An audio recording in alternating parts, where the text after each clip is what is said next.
تقریباً 80,000 سے زائد ضلع ہنزہ کی آبادی اس وقت بجلی کے ایک بلب کے جلنے کے لیے ترس رہی ہے۔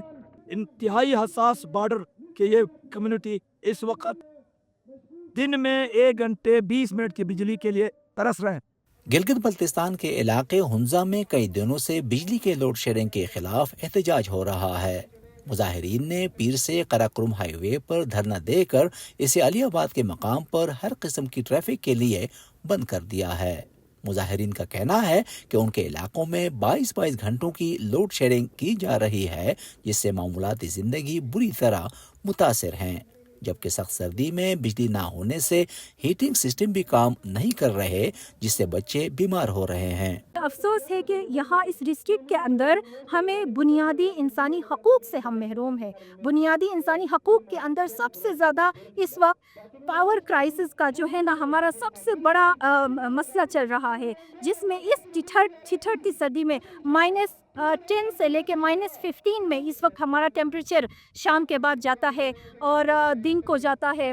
تو اس ٹیمپریچر کے اندر فریزنگ ٹیمپریچر میں ہمارا جینا، ہمارا روزمرہ کا جو ہے نا اٹھنا بیٹھنا محال ہو کے رہ گیا ہے۔ اس بجلی کے کمی کی وجہ سے جو ہے نا نیٹ سے چلتا ہے، ہم بالکل مطلب پڑھ ہی نہیں پاتے۔ لیکن چلنے کی وجہ سے جو اپنے اسائنمنٹس دیے جاتے ہیں، جو ہمیں کام دیا جاتا ہے وہ پراپرلی نہیں ہوتا، نہ ہماری کلاسز صحیح سے ہوتی ہیں۔ اسی بارڈر سے حکومت پاکستان اربوں میں روپے سالانہ کما رہی ہے اور 100% بجلی کا بل ہنزہ واحد ڈسٹرکٹ ہے جہاں سے ریکوری کے باوجود کہیں پہ ایسا پاکستان میں نہیں ہے، ہنزہ میں ریکوری کے باوجود ہمیں یہ لوگ بجلی دینے سے قاصر ہیں۔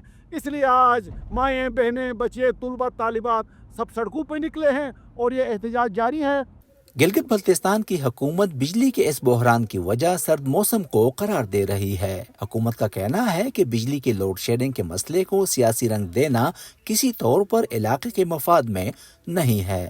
گلگت بلتستان کی جو بجلی کی پیداوار ہے وہ وہاں کے ندی نالوں پہ ہے اور اپنے ندی نالوں پہ ہم بجلی بناتے ہیں، پھر معاملہ کرنی ہے بجلی وہاں پہ، کیونکہ سردیوں میں پانی کم ہو جاتا ہے، جس وجہ سے پاور ہاؤسز اسٹف ہو جاتا ہے، بجلی کی سپلائی بہت کم ہو جاتی ہے۔ یہ پورے گلگت بلتستان ڈسٹرکٹ کا معاملہ ہے۔ اس کے لیے وزیر اعلیٰ گلگت بلتستان علی گبر خان صاحب اور اس کی ٹیم نے اور پادل بجلی کے منصوبوں کے لیے وزیر اعظم سے بات کی اور وزیر اعظم نے 100 میگا واٹ سولر کا اعلان کیا۔ امید ہے کہ مستقل بجلی کے معاملہ دور ہو جائے گا اور گلگت بلتستان کے عوام بجلی کے بحران سے نکل جائے گی۔